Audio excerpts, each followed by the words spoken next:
again. Plenty of guys who are a little banged up here and there, but won't really affect the overall outlook of things. For the Raiders side of the ball, offensive tackle David Sharp is out. LaMarcus Joyner is questionable with a hamstring. Guys, are we feeling the upset here? Jets are getting 3. That means the Raiders are favored in this one, even being on the road. That's how bad the Jets have been. 3 hours away, and they're still getting it, yeah. I'm sort of wanting to take the Jets are favored here. By 3? Yes. So talk me out of... Holy crap. I just looked at the injury report for the Jets. Literally, I had to scroll down to keep going. Yeah, that's why I didn't even want to get into it. God. Ew. Okay, so just give me the for the Raiders. sake of saying it, here's who you have questionable. Here's who you have doubtful for the Jets: Matthias Farley, Darryl Roberts, Paul Warlow. Questionable: Chuma Adoga, Henry Anderson, Kelvin Beachum, Brandon Copeland, Neville Hewitt, Alex Lewis, Steve McClendon, Demarius Thomas. The Jets are literally... Anyone got a paper bag? Somebody signed Shane Falco in case Darnold gets hurt today too, okay? Need a little bit of Falco in our life. I'll kick the piss out of it. Give me the Raiders. It's in New York. Josh Jacobs is a hammer. I don't care how good the Jets defense has been playing lately. Yeah. Give me Josh Jacobs in that offensive line. We've got the battle of 2 stud tight ends in this one. Darren Waller for the Oakland Raiders. Ryan Griffin for the New York Jets. Your boy, David Stager, was crafty enough, smart enough. I went to the waiver wire to pick up my guy who I've been pumping up like a tire for the past several weeks. Lo and behold, I check. I don't see Ryan Griffin when I type in his name. And there he is, sitting on Geronimo's tribe, just waiting to drop another 100 yards on the Oakland Raiders today. Don't call it a comeback. Guys, here's the thing. The Jets have been atrocious giving up yards through the air. However, they do not give up yards on the ground. That is a huge part of Oakland's game, is Josh Jacobs getting yardage and then the play action pass to go on top of it. I'm taking the Jets in this one. I'm taking another upset. Give me the Jets. Give me 21-14. New York. Start spreading the news. You know what? I'm calling it right now. You know how it ends? So you know what the anniversary 7 years ago is today was? Tell me. I am taking the Raiders. They're going to win 24-21. Return fumble for touchdown on the last drive of the game. Butt fumble part 2 happens. Oh, my 2 days God. ago, I love 7 it. years. Butt fumble happened with Sanchez. Raiders return one. Max Crosby, the new Oakland Raider leader of that defense, returns one for a touchdown. Everyone, when you see that ball leave Darnold's hand today and it gets scooped and scored by Oakland, you can think of us, and you're welcome. Hey, you're taking the Jets. You better credit to add steak and cheese, damn it. I am. Jay, how do you feel about me taking the Jets at home defending their turf against Chucky and the Raiders? Please rant. I want to rant, please. Considering the fact that they have like guys that like me playing this week, I mean, you're freaking off your chains, rocker. But any given Sunday, hey, an inch here or an inch there, it's a game of inches. You got to fight for every inch to win the game. So I'm still going to take the Raiders. 38-10. Who are you imitating? Nobody. It's a game of inches. Are you sure? Because it sounds like you got a case of emphysema. I want to make sure you're good. I want to make sure you're good, brother. Shut up, man. I'm trying to talk here. 38-10, the Raiders. Jacobs is too much of a beast. Carr is hitting all strides. Tyrell Williams is due for a bust-out game. He's been kind of lackadaisical. Not just because he's on your fantasy team? He's not on my fantasy team. He's actually on Julie Voigt's fantasy team. Go, Julie! Doesn't matter anyway because she's in the bottom of the barrel. So, that was mean, Dave. That's a buzzer. Aw, Dave. That buzzed the hell out of me. I don't care. I'm a realist.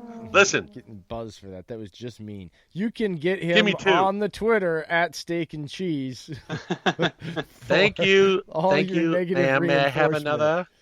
All right. As far as weather goes, guys, this is one of the few games today expected to have a little bit of rain, so that just might affect footing today. So we'll see how that impacts Darnold and Carr and the likes of those guys.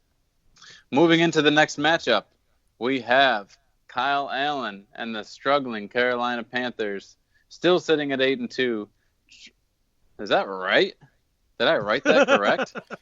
They're not at 8-2. No, they're at never 4-6. They're 4-5 or 5-5. I had this backwards. My mistake. The 5-5 Panthers and the 8-2 Saints. Okay. Wow, I went into another dimension there.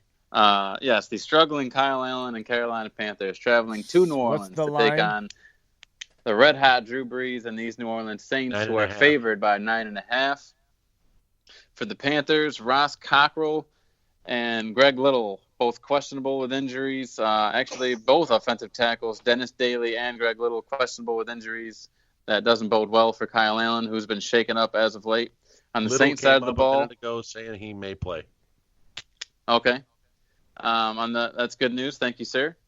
On the Saints side of the ball, you have Andrus Peat, yet again slated to miss this one, and Marshawn Lattimore, questionable with that hamstring injury. Panthers got a pass rush, too. That might be a big factor. Brian Burns is a heck of a pass rusher.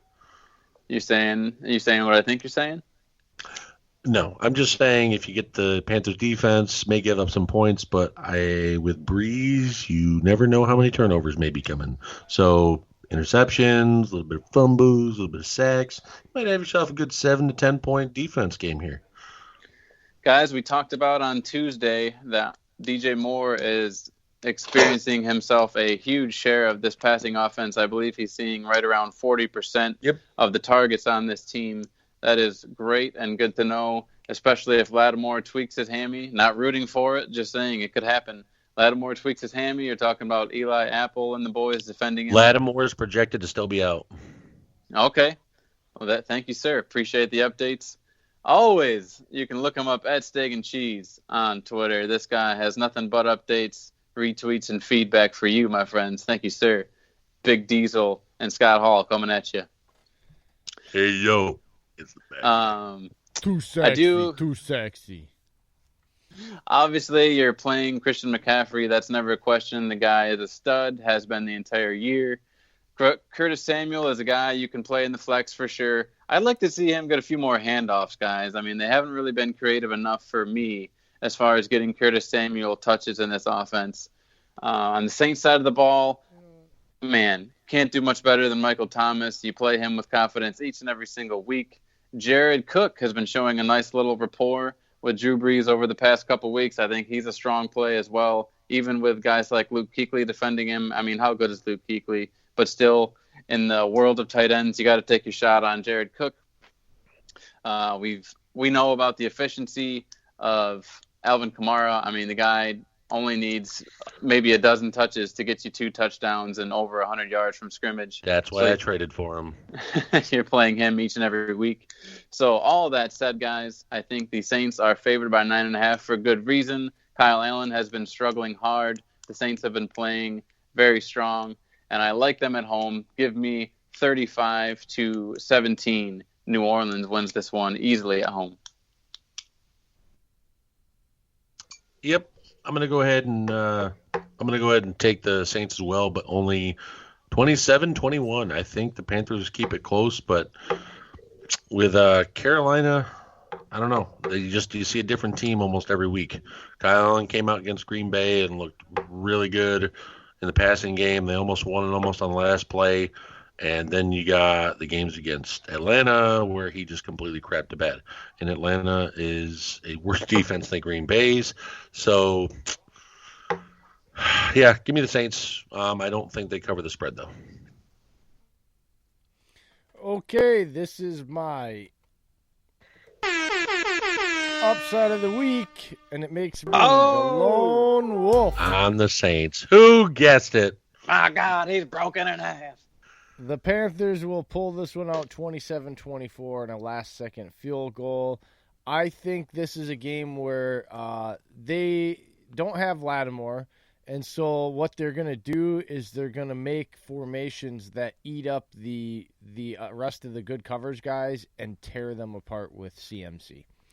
And I think it's a big game. If you have CMC, man, he is going to blow up this game, and I think it'll be a game where he basically puts this team on his back, and it's done by design, by scheme, by the way they game plan, based on what the defense's strengths and what they're missing on the Saints side of the ball. I actually, when we first did this, when you guys were talking, I had this game, the Saints 35-13, and then I changed my mind as I was sitting here thinking about it as you guys were talking. So Wow.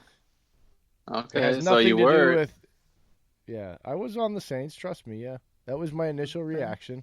But after thinking about it and giving it some football thought and stuff, it's been a couple of weeks. Like Dave's point about Kyle Allen, he's played good in the loss to Green Bay, but then he had a crapper week.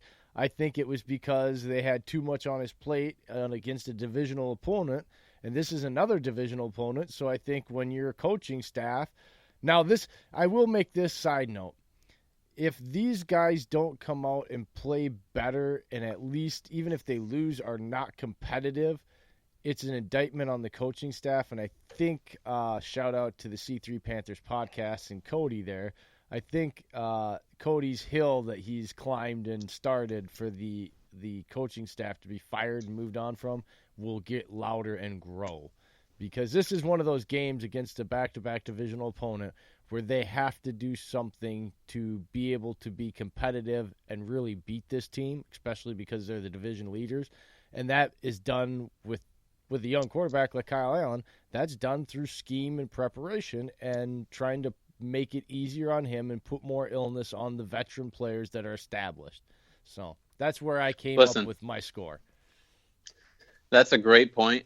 I think that it's no secret that the success of Ron Rivera has been tied to the success of Cam Newton ever since he entered the league.